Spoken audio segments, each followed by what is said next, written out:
तो आज हम एक टॉपिक लेकर के आए हैं, आधुनिक आवर्त सारणी के बारे में कुछ बताने जा रहे हैं। आधुनिक आवर्त सारणी में सन 1913 में हेनरी भोसले के द्वारा सन 1913 ईस्वी में हेनरी भोसले के द्वारा आधुनिक आवर्त सारणी का निर्माण किया गया था। आधुनिक आवर्त सारणी का निर्माण किसने किया? तो हेनरी भोसले के द्वारा किया गया था। ध्यान दीजिएगा, यहां से प्रश्न पूछा जाएगा आपका कि आवर्त सारणी का निर्माण किसने किया था? तो हेनरी भोसले ने किया। कब किया था? तो 1913 ईस्वी में किया था। आधुनिक आवर्त सारणी सबसे सफलतम आवर्त सारणी रहा। सभी वैज्ञानिक ने प्रयास किए, लेकिन सबसे सफलतम सारणी जो रहा आपको आधुनिक आवर्त सारणी रहा। आधुनिक आवर्त सारणी को आवर्त सारणी का दीर्घ रूप कहा जाता है। आपका देखिए एक प्रश्न अब यहां से बनेगा कि सबसे लंबी आवर्त सारणी कौन है? तो ये आधुनिक आवर्त सारणी है। आधुनिक आवर्त सारणी को दीर्घ रूप कहा जाता है। तो अब आपको आधुनिक आवर्त का नियम, कुछ आधुनिक आवर्त का नियम है। आधुनिक आवर्त नियम हेनरी भोसले द्वारा दिया गया। आधुनिक आवर्त नियम किसके द्वारा दिया गया था? हेनरी भोसले के द्वारा दिया गया था। इस नियम के अनुसार तत्वों के भौतिक तथा रासायनिक गुण उनके परमाणु क्रमांक पर निर्भर करते हैं। कहता है कि आधुनिक आवर्त सारणी का जो नियम है ये रासायनिक गुण और भौतिक गुण उनके परमाणु क्रमांक पर निर्भर करते हैं। आधुनिक आवर्त सारणी को 4 ब्लॉकों में बांटा गया। थोड़ा सा ध्यान देने की जरूरत है। आपका प्रश्न पूछा जाएगा कि आधुनिक आवर्त सारणी को कितने भागों में बांटा गया है? तो आप लोग का जवाब मिलना चाहिए 4 भागों में। 4 भाग कौन कौन है? तो पहला हो गया एस ब्लॉक, दूसरा हो गया पी ब्लॉक, तीसरा हो गया डी ब्लॉक और चौथा हो गया आपका एफ ब्लॉक। तो आप लोग को पूछा जाएगा कि आधुनिक आवर्त सारणी में कितने ब्लॉकों में बांटा गया है? तो आप लोग को उत्तर देना है कि 4 ब्लॉकों में बांटा गया है। पहला हो गया कौन? S block. कौन ब्लॉक बोलेंगे? S block. दूसरा हो गया पी ब्लॉक, तीसरा हो गया डी ब्लॉक, चौथा हो गया एफ ब्लॉक। थोड़ा सा ध्यान देने की जरूरत है। अब एक प्रश्न यहां साव बनेगा, एस ब्लॉक में कितने वर्गों को रखा गया है? तो आप लोग बताइएगा कि एस ब्लॉक में 2 वर्ग को रखा गया। कितने वर्गों को? तो 2 वर्गों के। एस ब्लॉक में वर्ग 1 और वर्ग 2 को सम्मिलित किया गया है। एस ब्लॉक में कितने वर्गों को? तो एस ब्लॉक में 2 वर्गों को सम्मिलित किया गया, वर्ग 1 और वर्ग 2। अब चलिए हम लोग पी ब्लॉक की ओर चलते हैं। पी ब्लॉक को इसमें जो है से वर्ग 13 से 18 तक को सम्मिलित किया गया है। पी ब्लॉक जो है से वर्ग 13 से लेकर करके 18 तक इसमें से सम्मिलित किया गया है। डी ब्लॉक इसमें वर्ग 3 से लेकर के 12 तक। डी ब्लॉक जो है से 3 से लेकर करके 12 तक सम्मिलित किया गया है। आपका जो पी ब्लॉक है, डी ब्लॉक 3 से लेकर के 12 तक जो है से सम्मिलित किया गया है। तो यह ध्यान देने योग्य बात है कि पूछा जाएगा कि डी ब्लॉक में वर्ग को कहां से कहां तक सम्मिलित किया गया है? तो डी ब्लॉक 3 से लेकर करके वर्ग 12 तक को हम लोग डी ब्लॉक बोलते हैं। 3 से 12 तक को कौन ब्लॉक बोलेंगे? डी ब्लॉक बोलेंगे। पी ब्लॉक को वर्ग कहां से? 13 से 18 तक सम्मिलित किया गया है। पी ब्लॉक को कहां तक?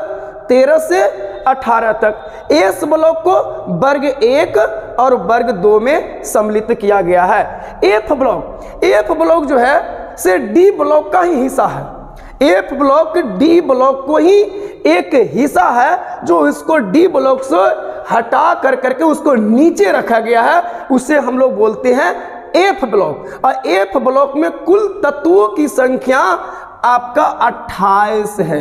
एफ ब्लॉक में कुल तत्वों की संख्या कितना हो गया? 28। एफ ब्लॉक में तत्वों की कुल संख्या कितनी? 28। डी ब्लॉक में कुल तत्वों की संख्या 40 है। डी ब्लॉक में कुल तत्वों की संख्या को कितना रखा गया है? 40 रखा गया है। आपका पी ब्लॉक में कुल तत्वों की संख्या को 37 रखा गया है। तो पी ब्लॉक में कुल कितने तत्व हैं? तो 37 है। एस ब्लॉक में कुल कितने तत्व हैं? 13 तत्व हैं। एस ब्लॉक में कुल तत्वों की संख्या 13। पी ब्लॉक में कुल तत्वों की संख्या कितना हो गया? 37। डी ब्लॉक में कुल तत्वों की संख्या कितना हो गया?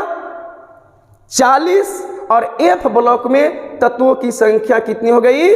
तो आपका एफ ब्लॉक में 28 तत्वों को रखा गया है। अब देखिए आधुनिक आवर्त सारणी में कुल ज्ञात तत्वों की संख्या कितना है? 18 है।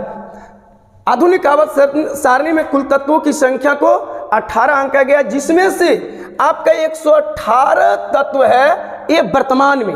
अब भी जो है से तत्काल में 118 तत्व, लेकिन ओल्ड एनसीईआरटी बुक के अनुसार जो है से आपको 114 तत्व ज्ञात था।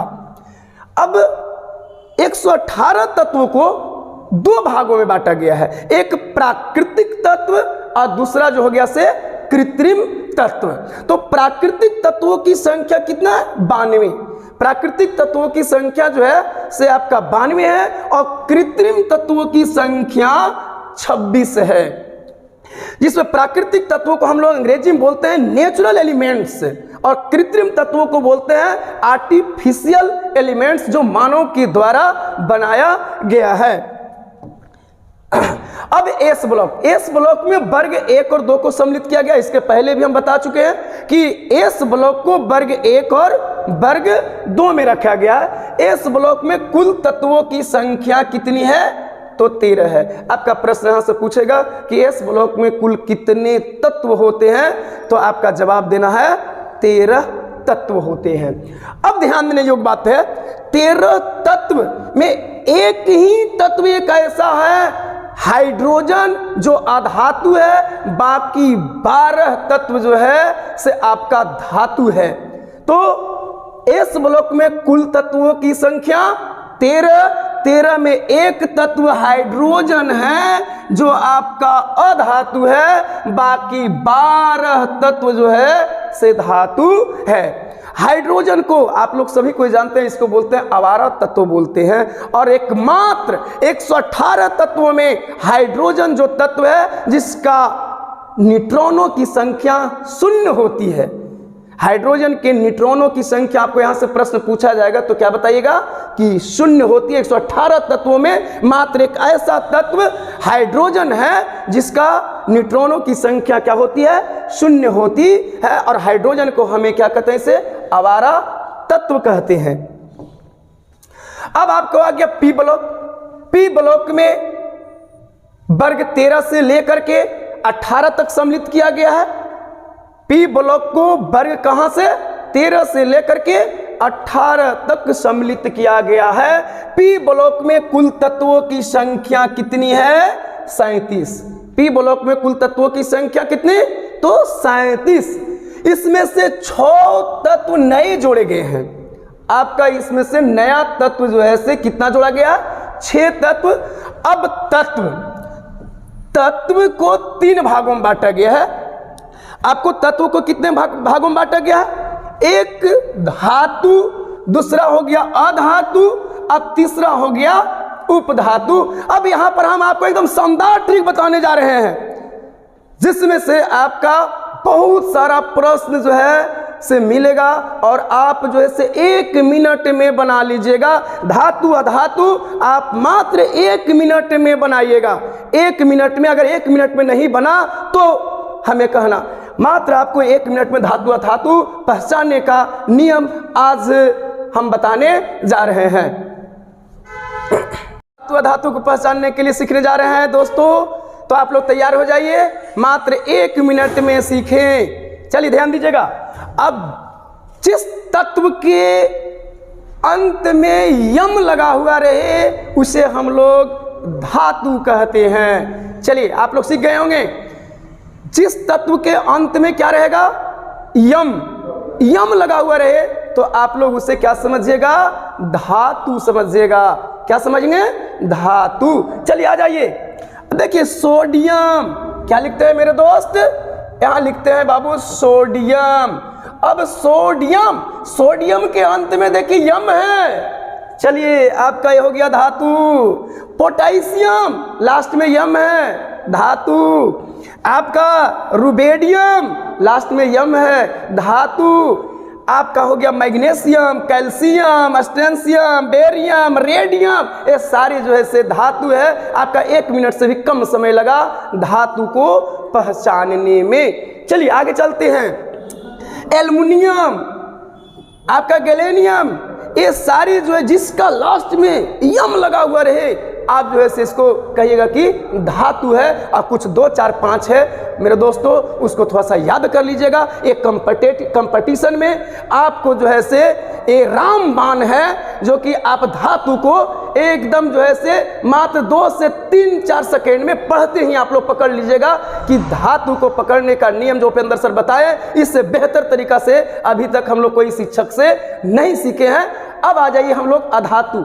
अधातु को पहचानने का जो नियम है, आपका लास्ट में न रहे या र रहे तो आप लोग एकदम बेहिचक जो है से उसको अधातु मार दीजिएगा। जैसे आपका हाइड्रोजन, हाइड्रोजन लास्ट में क्या है मेरे दोस्तों, न लगा हुआ है, तो इसे हम क्या समझेंगे, अधातु है।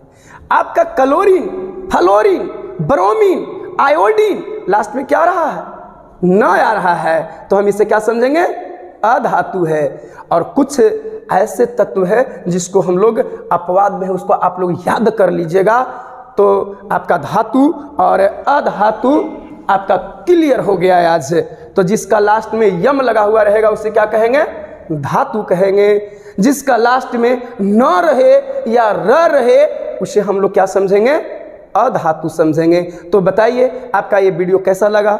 धातु अधातु सबसे सरल तरीका आपका SSC GD रेलवे किसी भी परीक्षा में अभी जो है धातु अधातु को 1-2 प्रश्न डाल ही देता है, तो आप लोग का समय भी बहुत जो है से बचत होगा। आप पढ़ते ही मार दीजिएगा कि ये धातु है, ये अधातु है। आप लोग को उस टाइम लगेगा कि उपेंद्र सर क्या तरीका बताए थे, जो कि आज हम लोग एकदम मिनट का काम सेकेंड में ही कर लिए। आपका दूसरा प्रश्न के लिए आपका समय बच जाएगा। अब आप लोग को पी ब्लॉक के थोड़ा सा कुछ चर्चा करते हैं फिर से पुनः। पी ब्लॉक आवर्त सारणी का एकमात्र ऐसा ब्लॉक है जिसमें धातु अधातु और उपधातु तीनों पाया जाता है। तो अब आपका प्रश्न यहां से आएगा कि कौन सा ऐसा ब्लॉक है जिसमें धातु अधातु और उपधातु तीनों पाया जाता है। तो आप लोग बताइएगा कि आवर्त सारणी का एकमात्र एक ऐसा ब्लॉक है जो पी ब्लॉक है, उसमें धातु भी पाया जाता है, अधातु भी पाया जाता है और आपको उपधातु भी पाया जाता है। और डी ब्लॉक में अब हम लोग चलते हैं। तो डी ब्लॉक में वर्ग 3 से लेकर करके कहां तक सम्मिलित किया गया था, 12 तक सम्मिलित किया गया है। डी ब्लॉक में कुल तत्वों की संख्या कितनी है, तो 40 है।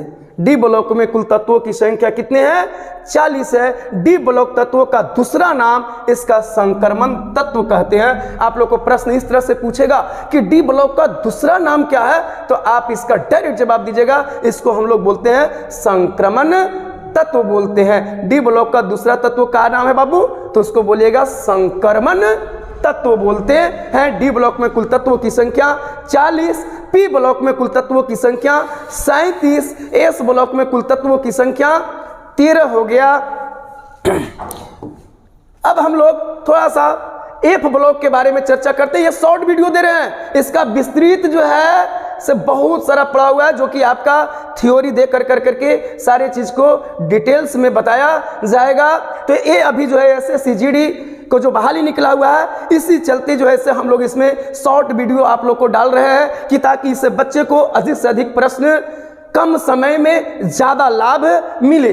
तो एफ ब्लॉक ये सभी डी ब्लॉक का हिस्सा, ये पहले हम बता चुके हैं कि ये एफ ब्लॉक जो है से आपको डी ब्लॉक का ही हिस्सा है, उसको उठा करके नीचे रखा गया, जिसकी तत्वों की संख्या 28 है, जिसमें तत्वों की संख्या कितनी है, 28 है। एफ ब्लॉक में स्थित कुल तत्वों की संख्या कितनी, 28। आप लोग को पूछा जाएगा कि एफ ब्लॉक में कुल तत्वों की संख्या कितनी है, तो आप लोग 28 मारिएगा। एफ ब्लॉक तत्वों का दूसरा नाम क्या है, तो इसको बोलते हैं आंतरिक संक्रमण तत्व। कौन तत्व बोलेंगे? आंतरिक संक्रमण तत्व बोलेंगे। और एफ ब्लॉक को अधिकतम तत्व रेडियो एक्टिव तत्व कहलाते हैं। और मैं अपना अभी आप लोग के सामने पीडीएफ बताने जा रहे हैं, जो कि 22 पेज का पीडीएफ है। तो मेरा व्हाट्सएप नंबर 9771970100 पर आप लोग